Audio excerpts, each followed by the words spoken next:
so I really tried to marry the two, love of country, love of family.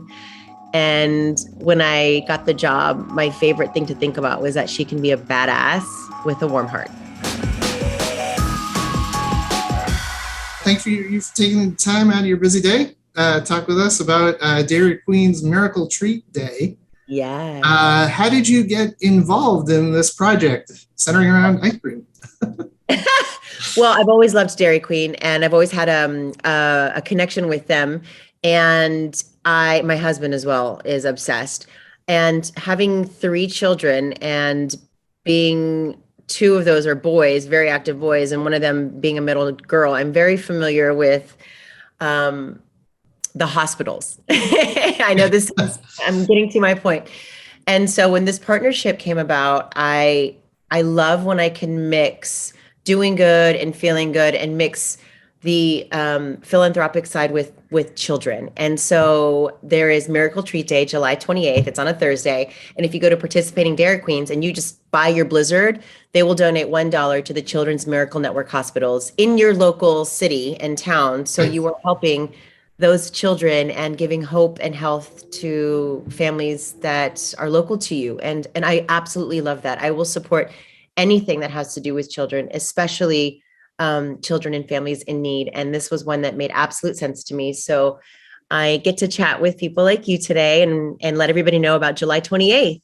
Yeah. And I'm assuming the philanthropic aspect of it was also a big draw to team up with, this nationwide chain that everybody's got around the corner.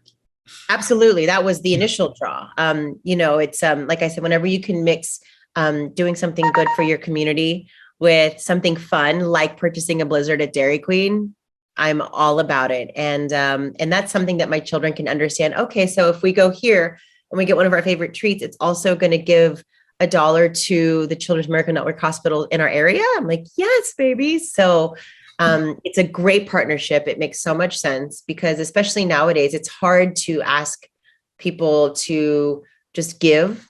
We're all coming out of whatever this was the last couple of years, and we're all trying to get our footing. And so this is a great way for Dairy Queen to say, listen, if you get something for yourself, you're also giving back to those in need. So it's a great partnership, and I'm honored to be a part of it.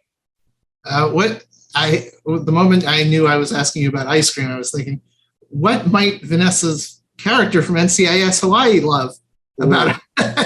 What would there's my character, but just me as a mom. Vanessa I love an Oreo Blizzard was my favorite. And then Nick told me it was his favorite. So then I had to change mine because if I would get an Oreo Blizzard, he would eat my Oreo Blizzard. So you can't all order the same thing. We can't. So then I do the Reese's, the peanut butter is my favorite. He's an Oreo guy, and the kids will take anything. They don't discriminate. Well, my favorite's always anything that has to do with peanut butter. Yeah. Have you had the Reese's one? I have not. I've had other ice creams but I will. I feel like I wish we were closer and I could go drive you one today and just bring it over to your house and say. Well, I'm in Nashville. I'm sure I can find some Dairy Queens around here. Exactly. Are there any in Hawaii? Are there a lot in Hawaii that you can get to? Yes, there's on the island of Oahu, there's 3, and actually all 3 of them are participating Dairy Queen. So anybody, whether they're on vacation or if they're living there, goes to a Dairy Queen on the island of Oahu, they will be helping out on Miracle Treat Day to participate, and they'll be giving to the Children's Miracle Network Hospital there. Yeah, that's great. Well, I think that's a good segue to asking you questions about NCIS Hawaii because congratulations on getting a second season. Thank you very much. And I think Jane Tennant has already, amassed this great fan base already. And how did you approach the character as the first woman to lead an NCIS squad? Well, I have big shoes to fill. Had big shoes to fill and have, I guess, continuing on being the first and only female lead of the franchise. It's something I don't take lightly, but I think that there's a beauty to what a man can do, and there's a beauty to what a woman can do. And me being a woman, I found the strength in the fact that I can command attention and respect and the honor of not only the Navy and my coworkers, but of my family. So I really tried to marry the two: love of country, love of family. And when I got the job, my favorite thing to think about was that she can be a badass with a warm heart. You don't always have to come in hot. You know what I mean? Right. You can kind of massage the situation and assess what's going on, and how would you handle it as a mother and as a woman, and then get it done. It also helps differentiate the show from the others a lot more than just Hawaii as the setting. There's got to be a lot more than just that. Yeah, they definitely, the franchise has evolved, I think, with NCIS Hawaii a little more, and diving more into the home life of the characters, as well as how their personal lives interact with each other while at the workplace. Speaking of personal lives, in the finale, there's hints of Jane and Milius trying a long distance relationship. Are we going to see that sort of develop a little bit more in season 2?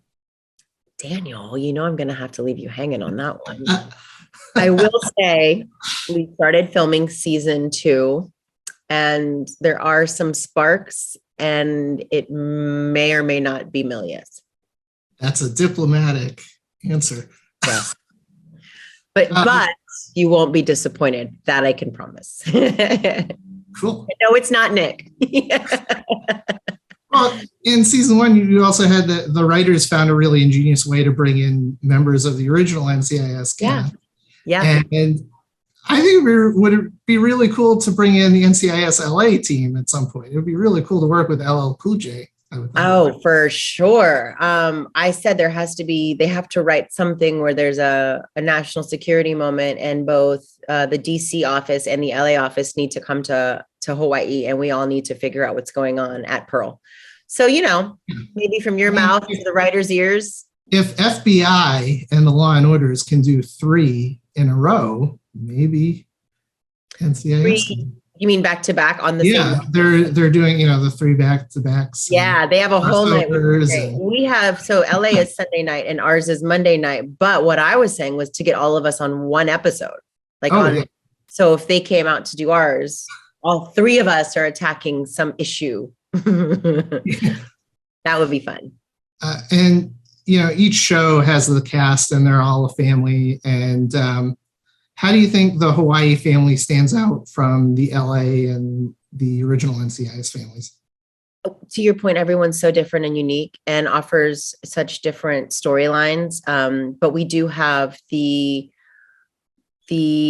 luxury of the island of Hawaii, and the islands of Hawaii, and specifically of Oahu and Pearl, and just the military there has been so gracious to us, and the people there on the island have been so welcoming and kind to us. But I think there's definitely a mutual respect. We are kind as well and respectful back. So there's that other character of the backdrop of Hawaii that we get. So that's to our advantage. But the LA one has theirs as well. They've got their thing going on, and we call the DC one the mothership.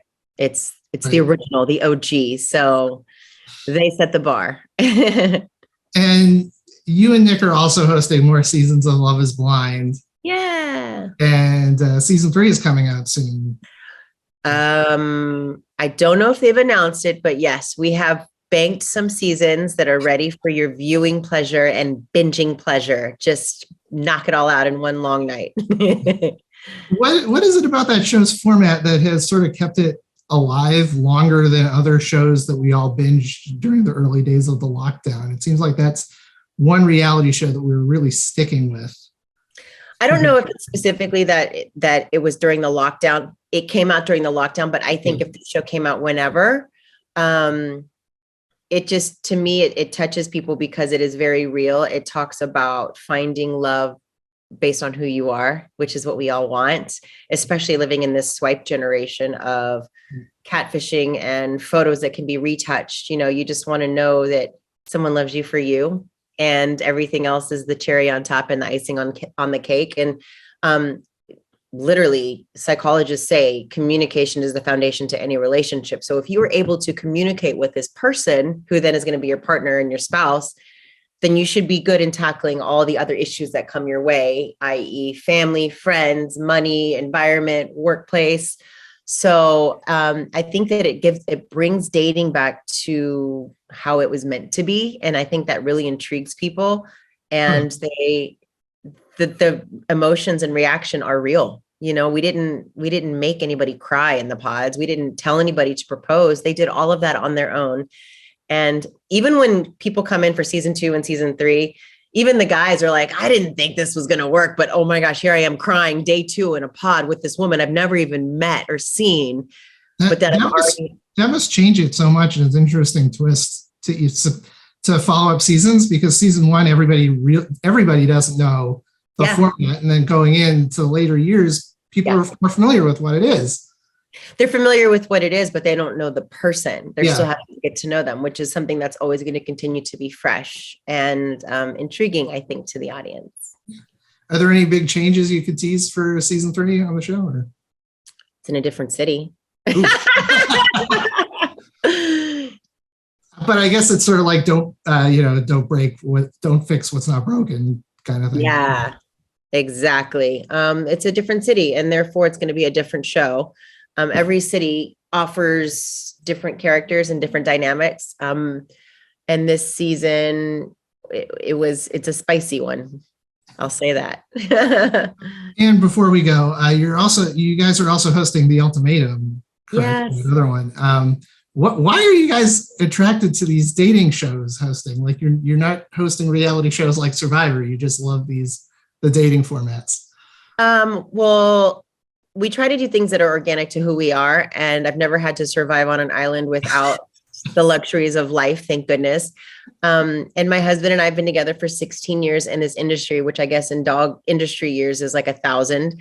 So when we had actually approached Netflix about another dating show, and it ultimately ended up that they approached us about Love is Blind. And my husband and I, Nick and I, really realized we enjoy working together. And something that we know is our relationship, not relationships. We just know our relationship. And we found that people were questioning, how do you guys juggle kids? How do you guys juggle work? What is it that you think has been beneficial to your marriage? What is it that so it's helped us in this avenue of the dating television world, if you will.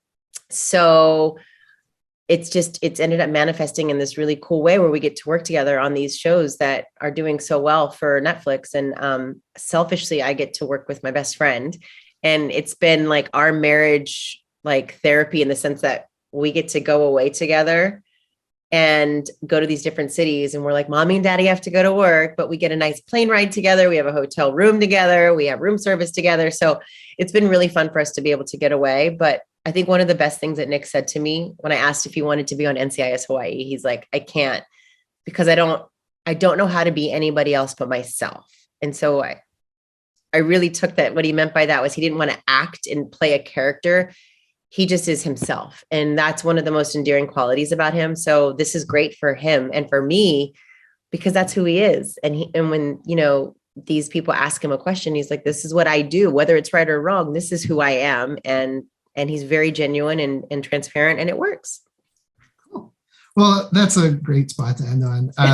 Thank you so much, Vanessa, for taking time. I appreciate it. And good luck on NCIS Hawai'i and the Dairy Queen partnership.